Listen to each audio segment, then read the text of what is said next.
लड़की ने अपना पालतू जानवर उठाया और भागकर सीवर में चली गई। उसने अपने हाथ में पकड़ी हुई 4-8 पूंछ वाली कछुआनुमा प्रजाति और एक छोटे चूहे को छोड़ दिया। उसे अंदाजा भी नहीं था कि उस चूहे ने उसका रूप कैद कर लिया है, और ये भी नहीं कि जैसे ही ये पालतू जानवर सीवर में उतरे वे सब म्यूटेट होकर बदल जाएंगे।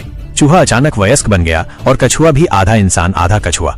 वो चूहा उन 4 छोटे कछुओं का पिता बन गया और उनकी देखभाल करने लगा। छोटे कछुए जब थोड़े बड़े हुए तो उन्होंने ऊपर की फूलों से सजी दुनिया की ओर लालसा से देखा, लेकिन चूहे के दिल में अच्छी तरह मालूम था कि शहर की चमक दमक सिर्फ ऊपर तक सीमित है, असली सत्ता गैंगस्टर्स के हाथ में है। इसीलिए उसने अपने बेटों को जिंदा रहने के लिए रोजाना प्रशिक्षण देना शुरू किया। सबसे अजीब बात यह थी कि चूहे पिता को एक दिन संयोग से एक गुप्त मार्शल आर्ट्स की किताब मिली। उसके बूढ़े दिमाग ने भी बिना चाहे उसे पढ़ पढ़कर एक मार्शल आर्ट्स मास्टर बना दिया। धीरे धीरे उसने चारों बेटों को सिखाना शुरू किया। सबसे बड़े डैफ्नी को 2 तलवारें, बड़े होकर उन्होंने अपने अपने आई मास्क पहन लिए। सबसे बड़े ने नीला, दूसरे ने बैंगनी, सिर पर मल्टी फंक्शनल डिवाइस, तीसरे ने लाल, सिर पर टूटा हुआ फूलों का शीशा, और चौथे ने नारंगी। उस दिन से रात के अंधेरे आसमान में इन चारों का न्याय का साया मंडराने लगा। ये कछुए शहर की अंधेरी दुनिया के खिलाफ ताकत बन गए। इसी बीच वो लड़की ओनील, जिसने इन्हें बचपन में छोड़ा था, अब बड़ी होकर एक रिपोर्टर बन चुकी थी। लेकिन कंपनी में कोई कामयाबी न मिलने से वो बुरी तरह निराश थी। उसे बस एक बड़ा न्यूज मटेरियल चाहिए था।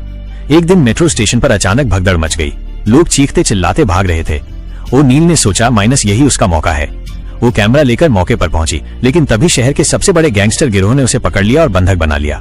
उनका मकसद साफ था, इन रहस्यमयी चारों कछुओं को बाहर निकालना। ओनील ने बंधक होते हुए भी चोरी छुपे वीडियो बनाना शुरू किया, लेकिन तुरंत पकड़ ली गई। गैंग उसे मारने ही वाले थे कि तभी अचानक चारों ओर की बत्तियां बुझ गईं। मेट्रो ट्रेन की छाया से 4 निंजा कछुए कूदकर बाहर आए। उन्होंने पलक झपकते ही सारे गैंगस्टरों को गिरा दिया, लेकिन ओनील की आंखें अंधेरे में चौंधिया गईं और वो सब रिकॉर्ड नहीं कर पाई। जब वो भागते भागते उनके पीछे पहुंची तो बस उनके साये दिखे।